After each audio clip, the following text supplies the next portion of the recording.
नाम प्रिया है, उम्र 28 की हो गई, पर लोग कहते हैं कि अभी भी 23 से 24 लगती हूँ। काले घने बाल, कमर तक, आंखें बड़ी बड़ी, हंठ गुलाबी से और फिगर, अरे छोड़ो खुद ही समझ जाओ। जब मैं सफेद कुर्ता पहनकर स्टूडियो में घुसती हूँ तो मरीजों की आंखें मेरे चेहरे से नीचे खिसक जाती है। मैं थेरेपिस्ट हूँ। गांव के पास वाले छोटे से टाउन में मेरी आवाज थोड़ी भारी है। बोलते वक्त हल्का सा हंसती हूँ तो लोग कहते हैं दीदी तुम्हारी हंसी में कुछ और ही मिठास है। बस यही मिठास मेरी कहानी का पहला चम्मच है। चखोगे तो मीठा लगेगा, निगोगे तो गले में अटकेगा। आज सुबह की बात है, मैं स्टूडियो खोलकर अंदर बैठी थी। बाहर धूप चुभ रही थी, पर अंदर कूलर धीरे धीरे घूम रहा था। तभी दरवाजा खुला और वह आया। नाम था विक्रम, उम्र 34 के करीब, कंधे चौड़े, मुंह पर हल्की दाढ़ी और आंखें ऐसी जो देखते ही लगता है कुछ छुपा रखा है। उसने कहा, थेरेपिस्ट साहिबा, मेरी गर्दन में अजीब सी अकड़न है, रात भर सोया नहीं। मैंने मुस्कुराकर कहा, बैठो विक्रम, पहले तो शर्ट ऊपर करो, देखो कहाँ दिक्कत है। मैंने हाथ साफ किए, उसकी शर्ट ऊपर की। उसकी पीठ पर पसीना चमक रहा था। मैंने उंगलियां फिराई। धीरे धीरे नरमी से वो सांस रोकर बैठा था। मैंने पूछा, यहाँ दबाऊं तो? वो बोला, हाँ दीदी बिल्कुल वहीं। मैंने हल्के से दबाया, वो करा। मैंने कहा, विक्रम तुम्हारी मांसपेशियां बहुत टाइट हैं, रोज बस चलाते हो ना?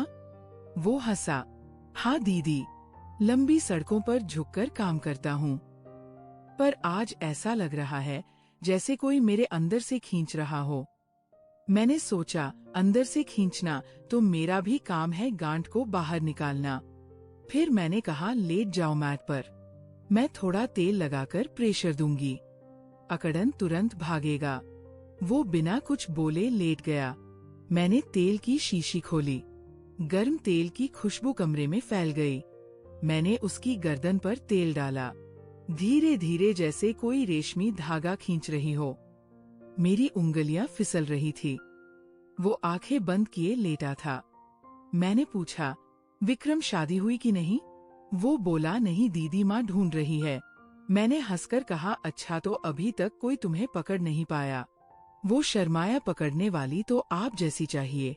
मैंने हंसी रोकी पर दिल में हल्की सी गुदगुदी हुई। प्रेशर करते करते मैंने उसकी गर्दन के नीचे हाथ ले जाकर दबाया। वो चौंका, दीदी वो थोड़ा नीचे। मैंने कहा, अरे अकड़न तो यहीं तक फैला है, डरो मत। मेरी उंगलियां उसकी कंधे के किनारे तक पहुंच गई। वो सांस तेज चलने लगा। मैंने सोचा, ये तो अभी से पसीना छूटने लगा। मैंने तेल और डाला। अब मेरी हथेली उसकी त्वचा पर फिसल रही थी, गोल गोल ऊपर नीचे। वो बोला, दीदी आपका हाथ जादू करता है। मैंने कहा, जादू तो अभी बाकी है विक्रम। फिर मैंने उससे कहा, अब पलटो, अब पलटो। वो हिचका। मैंने फिर कहा, पलटो ना, गर्दन के साथ छाती भी देखना पड़ेगा। वो धीरे से पलटा। उसकी आंखें मेरी आंखों में थी। मैंने तेल उसके ऊपरी छाती पर डाला। मेरी उंगलियां कॉलर के चारों तरफ घूमने लगी। वो बोला, दीदी ये तो बहुत गुदगुदा रहा है। मैंने हंसकर कहा, गुदगुदी नहीं, गांठ को भगाना है। मेरे हाथ नीचे सरक रहे थे, बिल्कुल किनारे पर। वो सांस रोककर देख रहा था। मैंने कहा, विक्रम तुम्हारी नसें बहुत उलझी हुई है, इन्हें सुलझाना पड़ेगा। वो बोला, सुलझाओ दीदी, पूरा सुलझा दो। अब कमरे में सिर्फ कूलर की आवाज और हमारी सांसें थी। मैंने उसकी शर्ट की कॉलर पर उंगली रखी, बस छुआ। वो चौंका। मैंने कहा, अरे कॉलर ढीली करो, दबाव पड़ रहा होगा। वो खुद ही ढीला करने लगा। मैंने तेल और डाला। मेरी उंगलियां अब उसकी बाहों के अंदरूनी हिस्से पर थी। वो कराह रहा था धीरे धीरे। मैंने पूछा, विक्रम अब बताओ अकड़न कहाँ है? वो बोला, दीदी अब अकड़न कहीं और हो गया है। मैंने हंसकर कहा, कहीं और दिखाओ जरा। वो शर्माया। मैंने कहा, डरो मत, मैं थेरेपिस्ट हूँ, सब देखती हूँ। उसने धीरे से अपनी शर्ट थोड़ा नीचे किया। मैंने देखा उसके वेस्ट पर तेल का धब्बा। मैंने हंसकर कहा, अरे तेल यहाँ तक पहुँच गया। वो बोला, दीदी आपका हाथ। मैंने कहा, हाथ तो अभी रुका नहीं है। मैंने उंगलियां फिराई, बिल्कुल किनारे पर, अंदर नहीं गई। वो सांस तेज चलाने लगा। मैंने कहा, विक्रम तुम्हारी नसें बहुत गर्म हैं, इन्हें ठंडा करना पड़ेगा। फिर मैंने फ्रिज से कूलिंग जेल निकाला, ठंडा जेल उसके कंधे पर रखा। वो सिहर गया। मैंने कहा, अब गर्मी दोनों लगाऊंगी। मैंने एक हाथ से कूलिंग जेल दबाया, दूसरे हाथ से गर्म तेल। वो बीच में फंसा था, गर्मी और ठंडक के बीच। वो बोला, दीदी ये क्या कर रही हो? मैंने कहा, इरिशाब इलाज पर मेरी आंखें शरारत कर रही थी।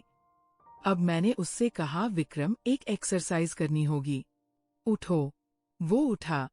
मैंने कहा, मेरे सामने खड़े हो जाओ, पैर फैलाओ। वो खड़ा हुआ। मैं उसके सामने घुटनों पर बैठ गई, मेरी आंखें उसके छाती के बिल्कुल सामने। मैंने कहा, अब मैं तुम्हारी गर्दन पकड़ूंगी, तुम झुकना। मैंने उसकी गर्दन पकड़ी दोनों हाथों से। मेरी उंगलियां उसकी त्वचा में धंस गई। वो झुका, उसका चेहरा मेरे चेहरे के पास आया। मैंने उसकी सांस अपनी गाल पर महसूस की। मैंने कहा, अब सीधे हो जाओ। वो सीधा हुआ। फिर मैंने कहा, अब मेरी गर्दन पकड़ो। वो हिचका। मैंने कहा, पकड़ो ना, मैं भी तो झुकूंगी। उसने मेरी गर्दन पकड़ी। उसके हाथ गर्म थे। मैं झुकी। मेरा कुर्ता ऊपर उठ गया, मेरी कमीज का किनारा दिखने लगा। वह देखता रहा। मैंने कहा, विक्रम तुम्हारा हाथ काम क्यों रहा है? वो बोला, दीदी आप बहुत सुंदर हो। मैंने हंसकर कहा, सुंदरता तो इलाज में मदद करती है। फिर मैंने उससे कहा, अब मेरे कंधे पर हाथ रखो, मैं तुम्हें स्ट्रेच करवाऊंगी। उसने रखा। मैंने उसका हाथ दबाया धीरे से। वो मेरे कंधे से नीचे सरकने लगा। मैंने कहा, रुको, ये रुकना है। पर उसका हाथ रुका नहीं। मैंने चौंक कर देखा। वह शर्मा गया। मैंने कहा, विक्रम गलत जगह दबा दी। वो बोला, सॉरी दीदी। मैंने मुस्कुराकर कहा, कोई बात नहीं, कभी कभी नसें उलझ जाती है। फिर मैंने उसे बिठाया। मैं उसके बगल में बैठ गई, बिल्कुल पास। मेरी जांघ उसकी जांघ से सट गई। मैंने हर्बल दवाइयाँ लिखी, पर लिखते वक्त मेरा हाथ उसके हाथ से टकराता रहा। मैंने कहा, विक्रम ये दवाई रात को लगानी है, कोई लगाएगा? वो बोला, अकेला हूँ दीदी। मैंने कहा, तो मैं कल घर आ जाऊंगी, खुद लगा दूंगी। वो खुश हो गया। मैंने कहा, पर यार एक शर्त है, मम्मी को बोल देना कि थेरेपिस्ट आ रही है, वरना गांव वाले क्या कहेंगे? वो हंसा, कह दूंगा। टाइम को मैं उसके घर गई। उसकी माँ ने दरवाजा खोला, बोली, बेटी तू तो फरिश्ता है। मैं अंदर गई। विक्रम कमरे में था। माँ चाय बनाने चली गई। मैंने दरवाजा बंद किया। विक्रम बिस्तर पर लेटा था। मैंने कहा, कपड़े ढीले करो। वो करने लगा। मैंने तेल गर्म किया। अब की बार मैंने अपना कुर्ता उतार दिया, सिर्फ टॉप एंड स्कर्ट। मैं उसके ऊपर झुकी। मेरे बाल उसके चेहरे पर गिर रहे थे। मैंने तेल डाला। मेरी उंगलियां फिर से नाचने लगी। वो बोला, दीदी आज अकड़न कम है। मैंने कहा, फिर भी ये पूरा कोर्स करना है। मैंने उसके सीने पर तेल डाला। मेरी उंगलियां उसके छाती के बालों में उलझ गई। वो सांस तेज चलाने लगा। मैंने कहा, विक्रम तुम्हारी धड़कन बहुत तेज है। वो बोला, दीदी तुम पास हो ना? मैंने हंसकर कहा, पास तो और आऊंगी। मैं उसके ऊपर झुकी। मेरी छाती उसके सीने से छूने ही वाली थी। तभी दरवाजा खटका। माँ चाय लेकर आ गई। मैं तुरंत हटी। माँ बोली, बेटा चाय पी लो। हम तीनों बैठकर चाय पीने लगे। माँ ने पूछा, प्रिया बेटी तू शादी क्यों नहीं करती? मैंने कहा, माँ जी ये सही लड़का नहीं मिला। विक्रम चुपके से मुस्कुराया। रात को मैं घर लौटी। सोते वक्त सोचा ये विक्रम कुछ अलग है। उसकी आंखों में कुछ था जो मुझे खींच रहा था। पर मैं थेरेपिस्ट हूँ, पेशेंट है वो। फिर भी दिल में हल्की सी हलचल थी। अगले कुछ दिन हम रोज मिलते रहे। कभी स्टूडियो में पोई की को आशिया, कभी उसके घर, हर बार प्रेशर, हर बार थोड़ा और पास।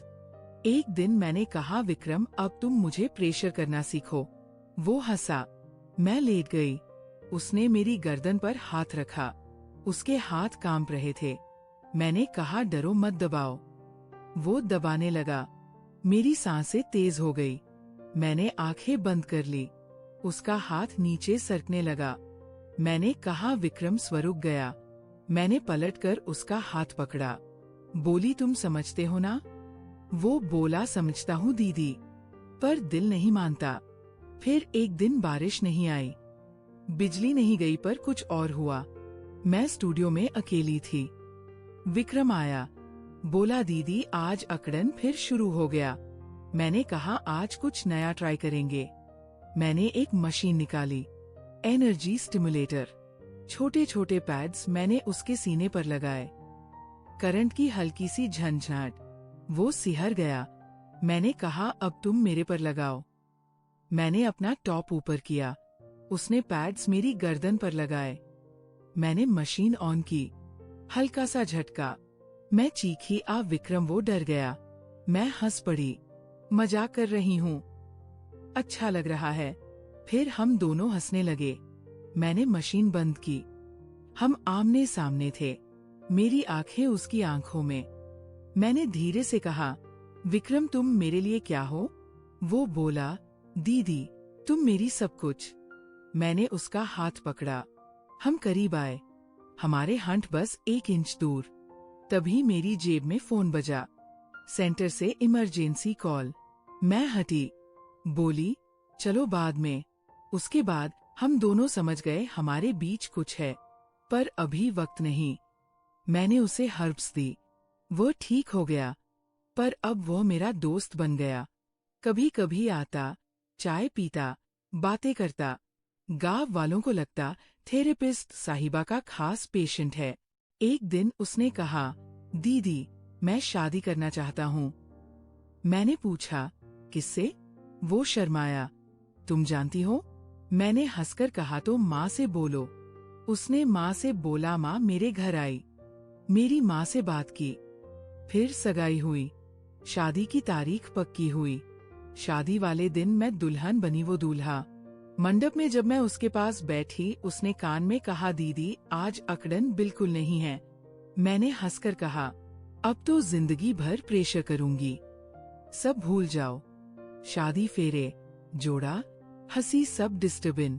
अब सिर्फ 30 सेकंड का ट्विस्ट। तुम अपनी सांस रोक लो। मंडप में मैंने विक्रम के कान में फुसफुसाया, आज अकड़न नहीं है ना? वो मुस्कुराया। फिर उसने मेरे कान में कहा, दीदी अकड़न तो तुम हो। मैं हंस पड़ी। तभी उसने मेरे हाथ में कुछ ठूंसा, एक पेन ड्राइव। बोला, घर जाकर देखना। शादी खत्म, रात हनीमून सूट। मैंने लैपटॉप खोला, पेन ड्राइव अंदर, एक फोल्डर प्रिया रियल MP4 प्ले किया। स्क्रीन पर मैं ही पर 6 महीने पहले की स्टूडियो के बेसमेंट में मेज पर लेटी, मुंह पर मास्क, और सामने खड़ा विक्रम। पर विक्रम नहीं, उसके हाथ में क्रिस्टल। वीडियो में आवाज आई मेरी ही। उन्नन सेशन शुरू। Subject Priya Sharma. Procedure memory transfer. Donor Vikram. Receiver energy body. उद्देश्य प्रिया को मारकर उसकी जगह लेना। मैं चीखी, क्योंकि वीडियो में मैं पुरानी प्रिया मर गई और नई प्रिया मैं उठी। विक्रम की आंखें मेरी आंखों में। वीडियो खत्म। आखिरी लाइन, अब तुम प्रिया हो, मैं विक्रम हूँ। पर असली विक्रम तुम्हारे अंदर है। हर रात जब तुम सोती हो, वो इतने जगता है और कहता है, दीदी अब मेरी बारी। मैंने अपना पेट छुआ, अंदर कुछ हिला। मिरर में देखा, मेरी आंखें विक्रम की। दरवाजा खुला, विक्रम अंदर आया। बोला, सो गई थी दीदी? मैंने मुस्कुराकर कहा, नहीं अब जाग गई। कहते हुए, अब तू सो जा हमेशा के लिए। लाइट बंद। अब बताओ कौन प्रिया थी, कौन विक्रम और कौन जीता? मैं हंस रही हूँ क्योंकि अब मैं दोनों हूँ और तुम।